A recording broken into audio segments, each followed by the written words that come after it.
est sur un V8 de 17 litres de cylindrée qui fait à peu près 500 chevaux avec un énorme turbo. Donc les gaz d'échappement, comme je vous ai dit depuis des années les gars dans mes petites vidéos, tu vois les gaz d'échappement là on l'a vraiment en mode grosse mécanique. Ils vont dans le turbo, ils font tourner l'hélice du turbo et une fois qu'ils ont sur le même axe, il y a la deuxième hélice qui fait tourner celle de l'admission, ça repart sur ce gros tuyau là. Ce gros tuyau là, il va devant l'intercolleur, donc là il y a le radiateur d'eau qui est là, mais derrière il y a un autre radiateur dans celui-ci, c'est pas de l'eau, c'est que de l'air qui passe, donc l'air qui a été poussé par le turbo, ça ressort ici et cette air là, tu vois, elle arrive dans les deux corps d'admission. Elle arrive à la fois dans cette rangée, donc ça c'est un plénium, donc c'est un collecteur d'admission pour 4 cylindres sur le côté gauche du V8 et là ça va aussi ici sur le collecteur d'admission côté droit, donc pareil un deuxième collecteur d'admission. Donc en gros ce tuyau il vient et il alimente en pression de turbo les deux côtés du V8, donc là c'est vraiment un truc de ouf.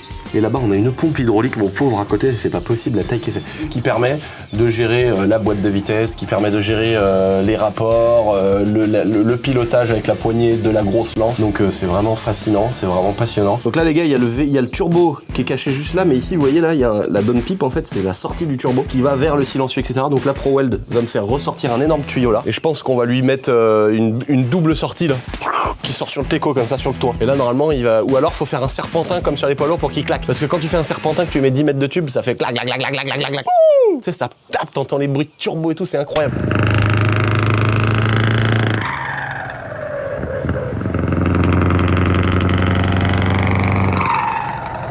Là on arrive sur l'immense pompe hydraulique, donc elle est alimentée mécaniquement aussi par le moteur. Là ensuite il y a un énorme arbre de transmission qui sort du V8. Oh là là, le cul de la boîte. T'as vu le cul de la boîte? Je sais pas si vous voyez l'espèce de gros tube là-bas, qui est gros comme ça là. En gros c'est là où il y a le volant moteur, l'embrayage et tout le du V8. Et ici il y a 1 million de réglages. Par exemple ici là, juste cette poignée là, ça c'est le répartiteur de mousse dans l'eau. Donc je peux mettre 0 par exemple si j'ai jamais envie de mettre de la mousse dans l'eau, ou je peux mettre à fond si je veux qu'il y ait une énorme concentration de mousse dans l'eau. C'est trop bien, c'est vraiment ouf, je suis trop content. Il est vraiment trop beau en plus. Et puis c'est des vieux camions, donc c'est pas bourré d'électronique comme on a l'habitude de voir aujourd'hui. On voit que des trucs bourrés d'électronique.